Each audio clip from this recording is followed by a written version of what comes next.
오늘 고린도전서 세 번째 시간인데요.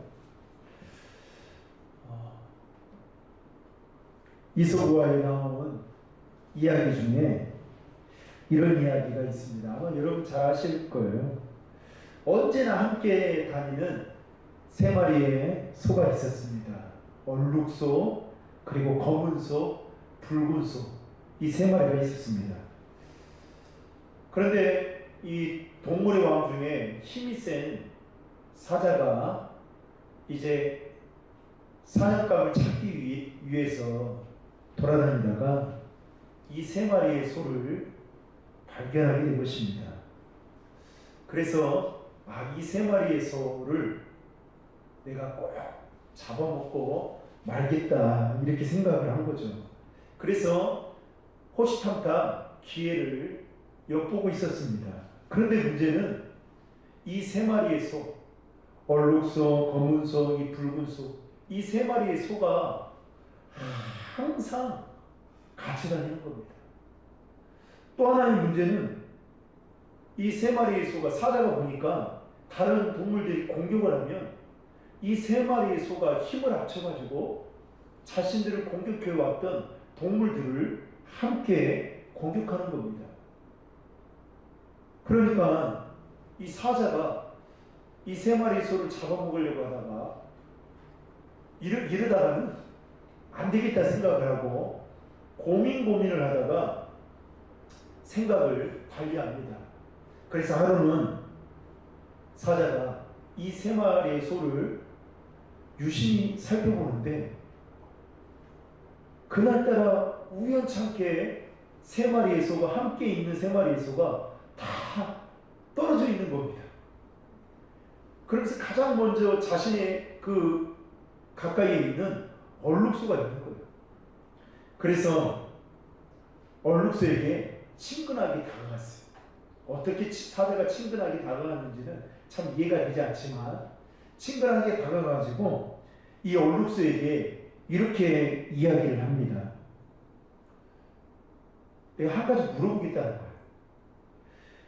항상 보니까 당신은 두 마리의 소와 함께 항상 같이 다니는데, 이 검은 소, 붉은 소 막 늘 같이 다니는데, 당신이 생각할 때에 이 세 마리의 소 중에 가장 힘센 소가 어떤 소냐고 묻습니다. 그러니까 이 얼룩소가 고민을 하게 된 거죠. 그때 사자가 뭐라고 이야기했냐면, 금방 붉은 소가 그러던데 붉은 소가 가장 힘세더라고 말을 나에게 했다는 거예요. 사실 말하지 않았거든요. 그래서 사자가 이제 이렇게 거짓말을 꾸며내서 얼룩소에게 이야기를 한 겁니다. 그러니까 이 얼룩소가 이 말을 듣고 기분이 영 좋지 않은 거예요. 그래서 안 되겠다 싶어가지고, 왜 좋지 않았냐면 그동안 뭐 다른 동물들이 공격해 오면 세 마리 소가 늘 같이 힘을 합쳐서 대항했거든요.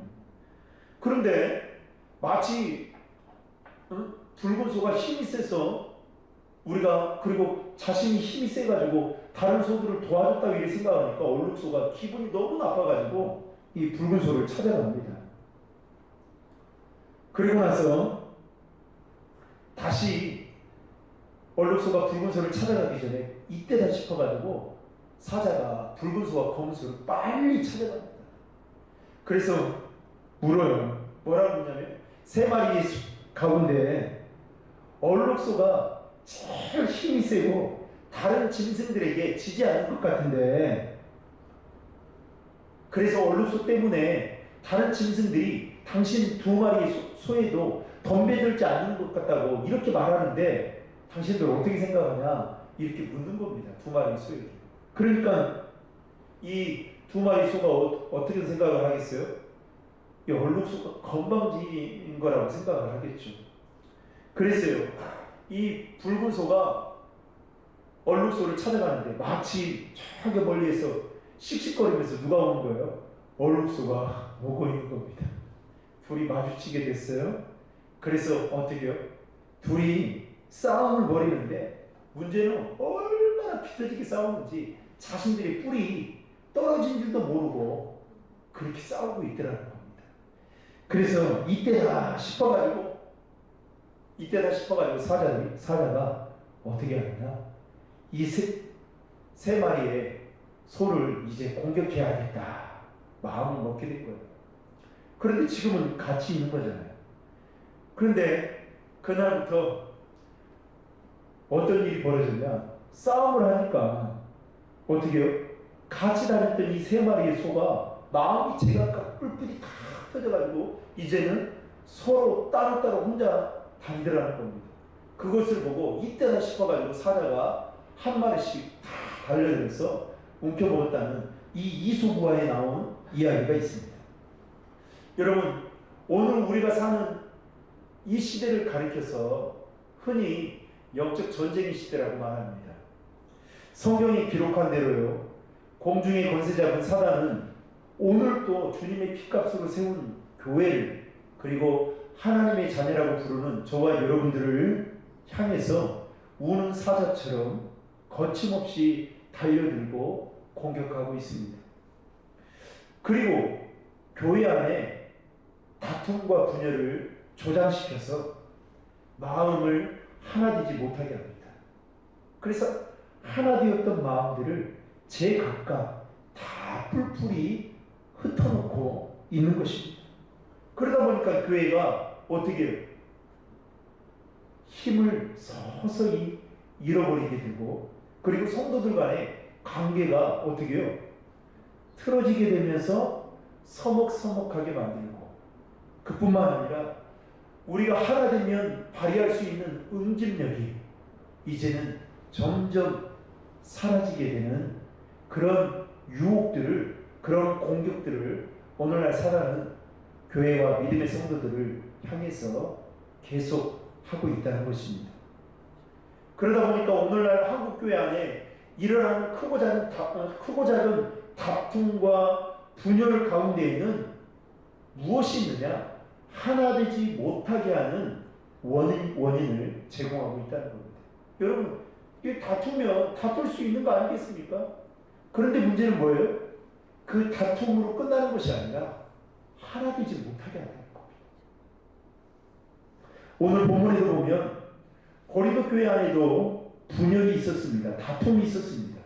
특별히 오늘 본문 말씀에는 이 바울이 들은 교회에, 고린도 교회 안에 여러 가지 많은 문제들을 듣게 되는데, 그 중에 하나가 뭐였냐면 고린도 교회 안에 4개의 당파가 있다라는 소식을 듣게 됩니다.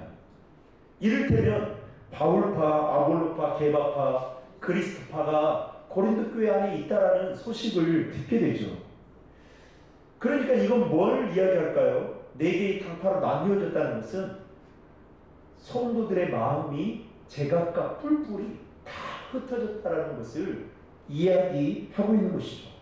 첫 번째로 이 바울파에 대해서 이야기를 하는데요, 우리가 고린도전서 첫 번째 시간을 통해서 우리가 보았듯이 사도행전 18장에 보면 사도 바울이 아덴을 떠나서 고린도에 도착을 하게 됩니다. 그리고 거기에서 18개월 동안을 머물면서 열심히 복음을 전하게 되죠.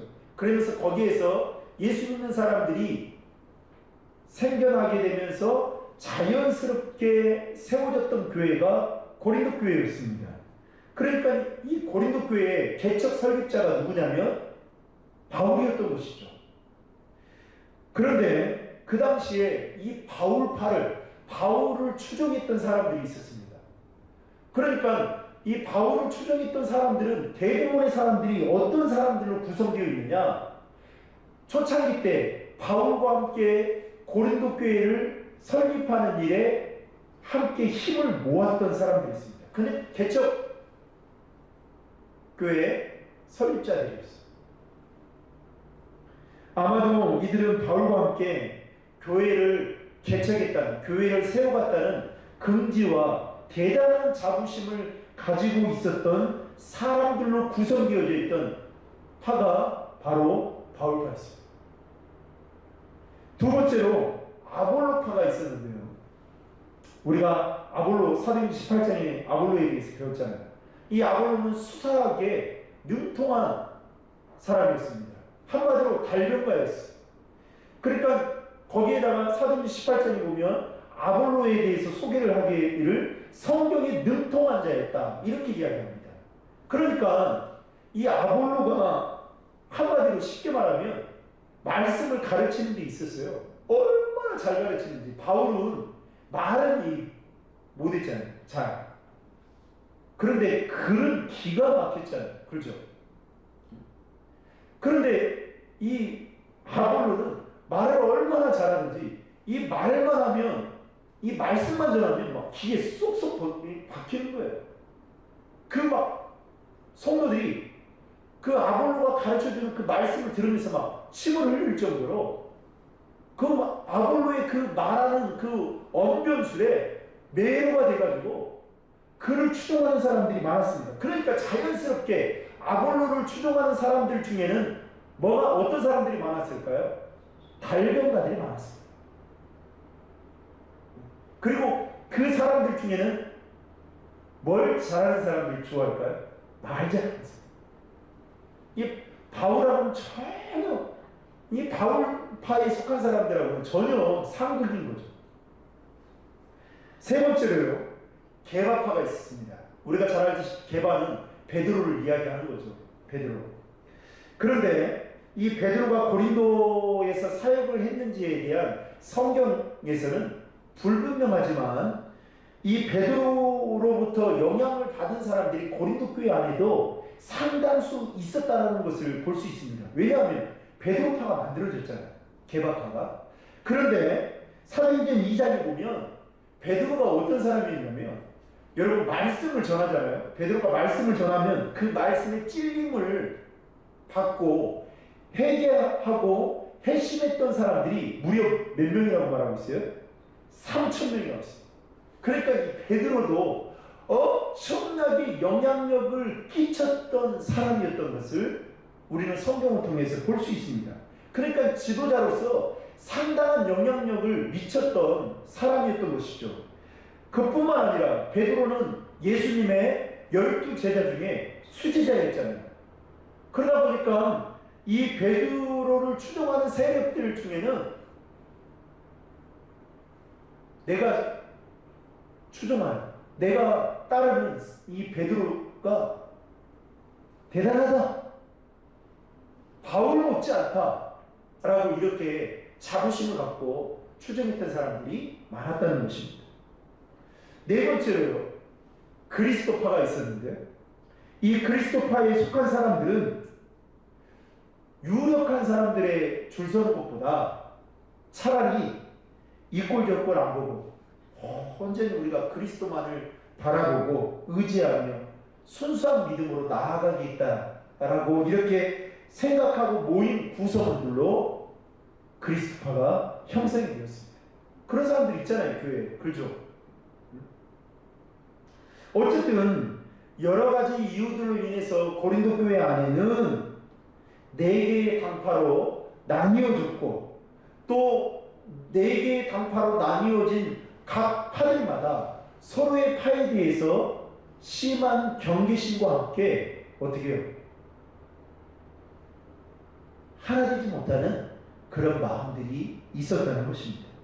그러니까 여러분, 이 교회 안에 부끄러운 모습이 고린도 교회 안에 보여지고 있는 것이죠. 그런데 여러분, 놀라운 것은요, 이 서구 교회가 한국 교회를 바라보는 이 한국 교회의 그 놀라운 것 중에 하나는 뭐냐면, 이 한국 교회 안에 복음이 들어온 지 100년의 역사가 되었는데, 여러분, 세계 교회 역사상 수많은 성도 수와 함께 정말 큰 교회로 건축한 교회는요, 여러분 10대 교회 중에 한국 교회가 6, 7개가 됩니다. 엄청난 하나님의 축복을 받은 거죠. 그런데 여러분, 더 놀라운 것은 이 한국 교회 안에 신학적인 색깔 때문에, 신학적인 사상 때문에 교회가 나누어졌지만, 여러분 통합교 교단만 해도 여러분 200개로 나누어졌어요. 그런데 놀라운 것은 신학적인 사상 때문에 나뉘어진 것은 딱 3명밖에 있지 않습니다. 신사참배 관련돼서 에큐메니컬 운동으로. 그러면 그 외에 이 대한예수교 장로회가 나누어진 것은 다 무엇으로 나누느냐? 정치적인 그 이권과 목적 때문에 나눠졌어요. 그러니까 여러분, 그러면서 서구교회가 엄청나게 이걸 보면서 놀라우면서도 어떻게 이런 일이 한국교회 안에 있을까? 의아하고 있는 점이 바로 이겁니다. 그런데 고린도교회가 딱 한국교회의 전형적인 지금 모습을, 어쩌면 한국교회 현대판의 모습을 보여주고 있는 모습이 아닌가, 이렇게 생각해 보게 되는 것이죠. 바울은 이러한 소식을 듣고 애통해하는 마음을 가지고 그 문제를 해결하고자 편지를 썼어요. 그래서 이 고린도교회 성도들에게 편지를 쓴 게 고린도전서인데요. 오늘 고린도교회 성도들에게 13절에 이렇게 말씀하고 있습니다. 자, 13절 말씀을 같이 한번 읽겠습니다. 시작. 그리스도께서 나뉘었으니까 바울이 여러분을 위해 십자가에 못 박혔으니까 또 여러분이 바울의 이름으로 세례를 받았으니까. 자, 금방 읽은 13절의 말씀을 가지고 사도 바울이 이 문제의 해결의 실마리를 3가지의 질문으로 던집니다. 첫 번째 질문은 뭐냐? 그리스도께서 나뉘었습니까? 개역성경에 보니까 그리스도께서 어찌 나뉘었습니까? 이렇게 표현하고 있거든요. 그러니까 이 말은 뭐예요? 그리스도는 결코 나뉘지 않았다는 거예요. 나눌 수 없다는 거죠. 바울이 쓴 서신서를 보면요, 바울은 이 교회를 무엇으로 비유하고 있냐면 그리스도의 몸으로 비유하고 있습니다. 그러니까 교회 안에 여러분 강파를 짓는다는 것은 그리스도의 몸을 찢는 행위와 같다라는 것을 바울은 지금 이야기하고 있는 것입니다. 그러니까 여러분 교회 안에 다양한 사람들이 모여서 예배를 드리고 교제를 나누잖아요.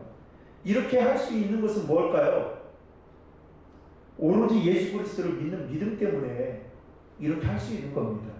그런데 서로가 추구하는 것이 다르다고 여러분 교회 안에서 바울파가 생기고 아볼로파가 생기고 게바파가 생기는, 또 더 나아가서 그리스파가 생기는 것은 뭐예요?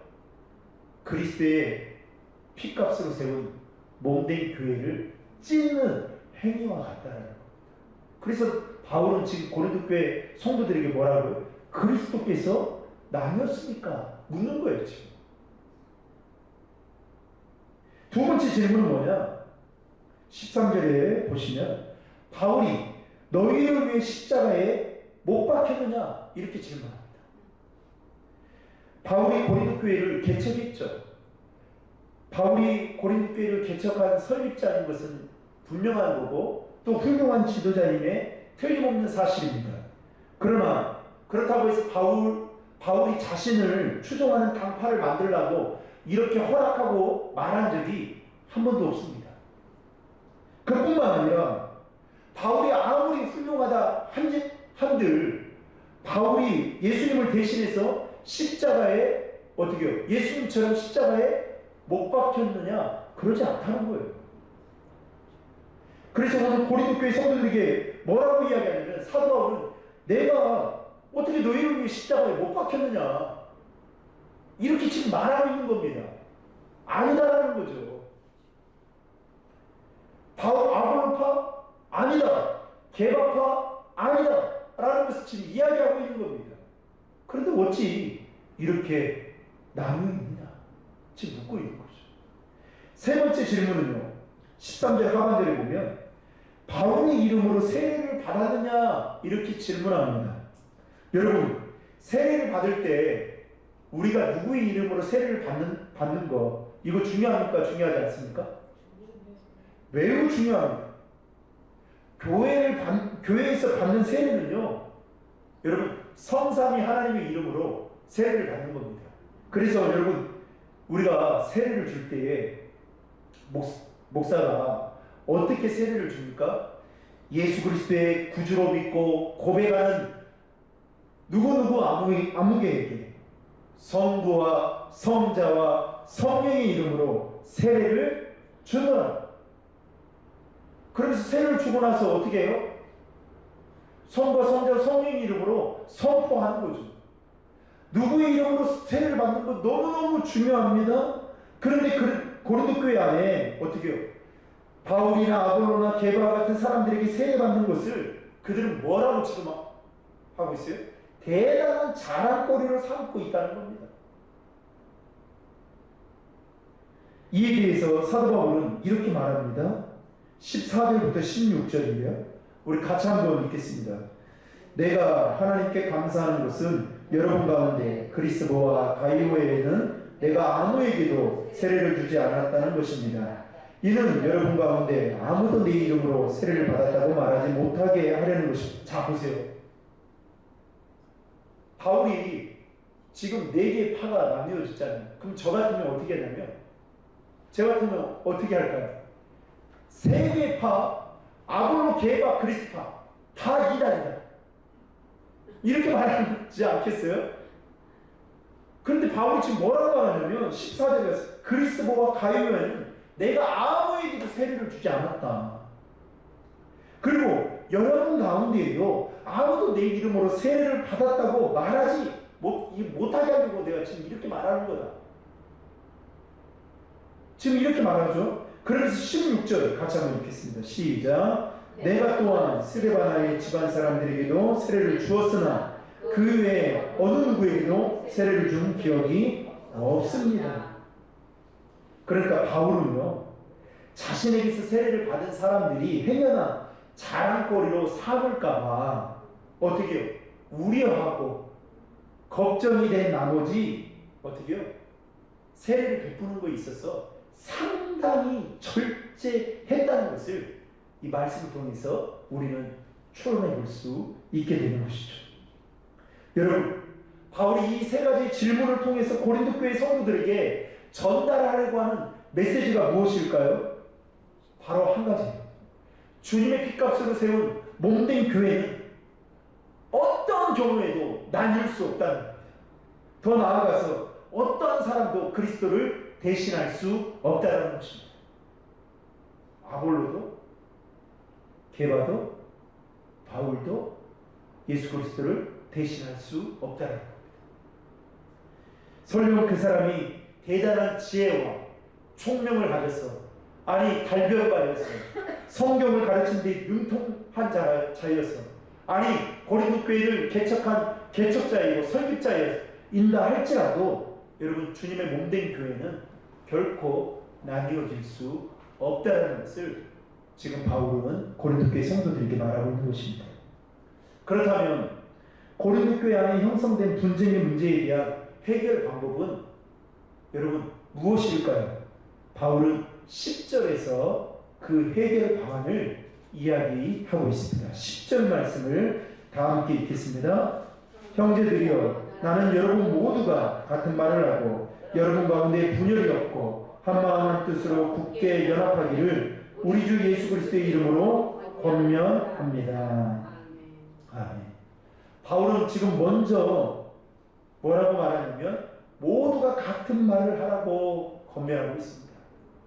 여러분, 공동체에서 일어나는 다툼과 분열의 시작은 어디서부터 시작되는지 아세요? 말에서부터 시작됩니다. 그래서 바울은 오늘 고린도 교회 성도들에게 뭘 하라고요? 같은 말을 하라고 이야기하고 있는 겁니다. 이것은 똑같이 말하는 게 아니에요. 앵무새처럼, 앵무새 주인이 말하면 따닥따닥 말하잖아요. 이렇게 말하는 게 아니에요. 그런 의미가 아닙니다. 박윤선 박사가 쓴 이 고린도전서 강해에 보면 이 부분에 대해서 어떻게 해석을 했냐면요. 잘 들어보세요.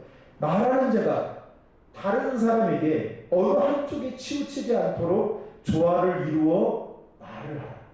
그러니까 이게 뭔 말이냐면 말을 하는 데 있어서 어느 한쪽에 딱 치우쳐가지고 편당, 그걸 편당이라고 이야기하는 거죠. 치우쳐가지고 말하지 말라는 거예요. 말하게 되면 어떻게 될까요? 여러분 이런 거죠. 이해를 잘 못 하시는 것 같은데 목사가 말을 하는데 어느 한쪽에 딱 열심히 하는 사람들에게 딱 치우쳐가지고 그들을 막 칭찬하고 높이는 말을 막 해요. 그리고 반대로 어떻게 해요? 교회를 열심히 안 하고 막 나이롱 신자처럼 막 가난한 성도처럼 나온 사람들이 막 안 좋은 이야기를 막 한다. 이러면 어떻게 될까요? 교회가 당연히 나누어지는 거 아니겠습니까? 여러분 이거 아시죠? 교회는요, 교회 세우는 게 여러분 얼마나 힘듭니까? 그죠? 주님 오실 때까지 세워도 여러분 열심히 해봐 대가 날까 한 게 교회예요. 그런데 있잖아요. 그렇게 해서 교회를 세웠습니다. 그런데 여러분 무너진 것은 한순간도 아시죠? 그래서 제가 서울에서 사역을 할 때에 그 옆에 있던 그 강북로에 교회 이름만 되면 아는 교회인데 그 몇천 명 되는 교회인데 완전히 그냥 무너지는데요. 몇천 명 된 성도가 무너지는데 1000명도 채 안 남았습니다. 그러니까 여러분 무너지기 이렇게 쉽습니다. 한쪽으로 치우치지 않게 말을 하려면 그러면 여러분 어떻게 해야 될까요? 지방색을 빼야 돼요. 혈연, 학력, 지연 이렇게 다 빼야 돼요. 우리 한국 사회는 이 테두리 안에 얼마나 갇혀 있는지 모릅니다. 그래서 제가 사역했던 교회들도요. 진짜 제가 들은 이야기입니까? 저는 이제 서울 사람입니다. 저한테 이제 뭐 목사님 어디 사람이 서울 사람이에요. 어제 제가 전입신고를 했습니다. 서울 사람 신도림 주민인데 그런데 제가 그 전에 사역했던 교회 보면 서울에서 사역했을 때 어떻게 우리 교회를 왔냐는 거예요. 제가 이제 진해에서 5년 전임 부목사를 하다가 왔거든요. 근데 전라도 사람이 어떻게 해서 이 교회를 왔냐는 거예요. 제가 아니 왜 그렇습니까? 그랬더니 그 교회 목사님이 안동 사람이고 그리고 지금까지 역대 그 부교육자들 중에 전임 전도사들 빼고요. 부목사들 중에 전라도 부목사는 딱 한 명 있었는데 그것도 십몇 년 전이고 그 다음에 목사님이 왔다는 거예요. 근데 어떻게 왔냐는 거예요. 어떻게 오겠노? 제 부르심을 받고 왔죠. 그래서 그때 이 전라도 교인들이 나중에 신방을 가서 보니까 얼마나 서러움을 많이 당했던지 저는 그 덕분에 밥을 많이 얻어먹었습니다. 얼마나 서러움을 받으면 막 울면서 그 이야기를 하면 이게 도대체 이게 야구장도 아니고 이게 뭐지? 라는 생각이 들었어요. 또 놀라운 것은요. 또 다른 데 사역을 갔더니 거기도 또 경상도가 막 밀집되어 있는데요. 근데 제가 이제 간 겁니다. 교육자가 그때도 부교육자 중에 전라도 교육자가 한두 명밖에 안 왔다는 거예요. 근데 어떻게 왔냐는 거예요. 어떻게 부르심 받았죠. 그런데 제가 이후에 떠나고 나서 알게 된 것은 그 지역에 속해 있던 성도들이 몇몇에 저를 막 거들더라고요. 막 이렇게 쑤시더라고요. 나 몰랐어요. 왜 이분이 이렇게, 왜 이렇게 저하고 상관없는 일을, 그분하고 저하고 이렇게 연관되어 있지 않는 일을 왜 이렇게 말을 하고 기분 좋지 않게 이렇게 말을 할까 봤더니 나중에 보니까 이 사람이 어떤 사람인지 보려고. 전라도 사람 어떤지. 여러분, 그래서 우리 신도림 중앙교회는 이제 다 서울 사람입니다. 그러니까 어떻게 해요?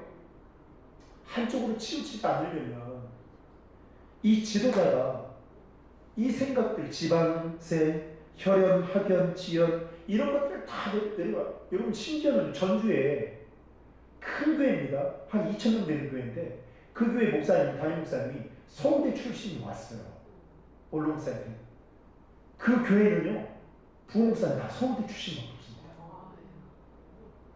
근데 그 교회가 잘 되냐? 안 돼요. 그러니까 여러분, 이게 그러니까 고린도 교회 안에 얼마나 이 색깔로 있잖아요. 뭐 맞고 틀리고 둘째치고 이런 게 얼마나 팽배 있겠냐고요.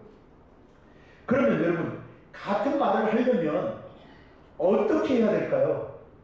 그 다음에 사도 바울이 뭐라고 말하냐면 같은 마음과 생각을 품어야 된다 말하고 있습니다. 왜냐하면 여러분, 마음과 뜻이 하나가 되지 못하면 같은 말을 할 수가 없어요. 마음이 하나가 되지 못하는데 어떻게 말을 하나가 될 수 있어요? 그렇죠? 그래서 여러분, 교회 안에서 가장 조심해야 될 것 중에 하나가 뭐냐면 그래서 저는 제가 말을 하는 사람이잖아요.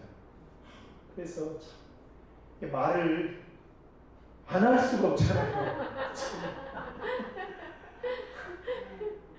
그래서 참 이 죄짓기 쉬운 자리에 딱 있는 사람이다 라는 생각이 들었어요. 여러분들이 저를 위해 기도를 진짜 많이 해주셔야 돼요. 많이 해주십시오. 사람이 사는 곳에는 여러분, 갈등이 없는 곳이 없습니다.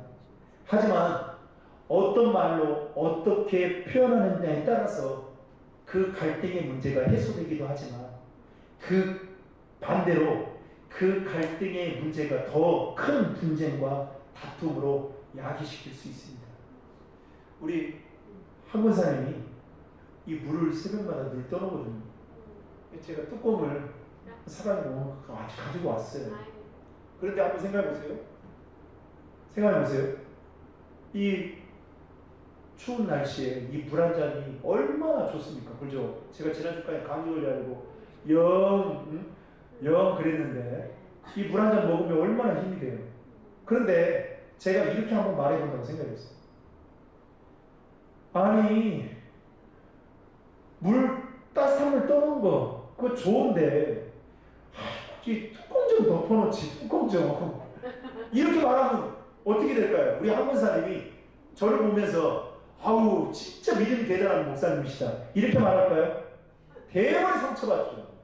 그러나 제가 찬물을 마신다 할지라도 어떻게 해요? 이 물이 진짜 보약과 같습니다. 이 물이 진짜 이 설교하는 데 큰 힘이 됩니다 하면 그 다음부터 물 색깔이 바뀔 수 있을까요? 없을까요? 바뀌어요, 여러분.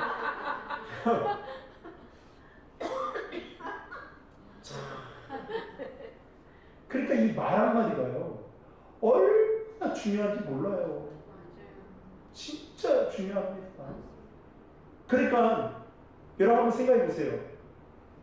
이 바울은 이 말에 조금 부족함이 있었으니까 늘 글로만 쓰고, 아볼로는 그 바울파를 추종하는 사람들 보면서, 야, 니네 선생님은 말도 제대로 못해가지고 늘 글만 쓴다더라. 종이 아깝다고 종이 아까워. 이러면 어떻게 될까요? 그래서 날마다 다투는 거예요, 여러분. 그래서 여러분, 그리스도인들은, 믿음의 사람은 말을 하는 데 있어서 여러분 지혜롭게 말을 할 필요가 있다는 겁니다. 그러면 우리 이렇게 질문해 볼 수 있어요. 우리는 그러면 말을 않고 살 수 없잖아요. 여기 이건 통계입니다. 통계예요. 남자는 하루 평균 몇 마디의 말을 하냐면요, 15,000에서 2만 마디 말을 한답니다. 그리고 여자는요 3만 마디 말을 한대요. 오늘 한번 여러분 생각해보세요. 그러니까 집에 가서 내 남편이, 내 부인이 지금 말을 하고 있다 보면 3만 마디의 말을 지금 채우려고 한다. 15,000마디, 2만 마디의 말을 채우려고 한다. 이렇게 생각하면 돼요. 근데 그 많은 말들 속에, 이게 말도 공이잖아요. 그렇잖아요. 그 많은 말들 속에 여러분 어떤 말들이 많은지 한번 생각해보세요. 우리가 말을 안 할 수는 없잖아요. 그러면 어떤 말을 많이 해야 될까? 자, 에베소 4장 29절을 보면 제가 읽어드릴게요. 무릇 더러운 말은 너희 입 밖에도 내지 말고 오직 덕을 세우는데 소용되는 대로 선한 말을 하여 듣는 자에게 은혜를 끼치게 하라. 자, 더러운 말이 있다네요. 근데 더러운 말은 입 밖에도 내지 말라고 하면서 선한 말이 있다고 지금 바울은 이야기합니다.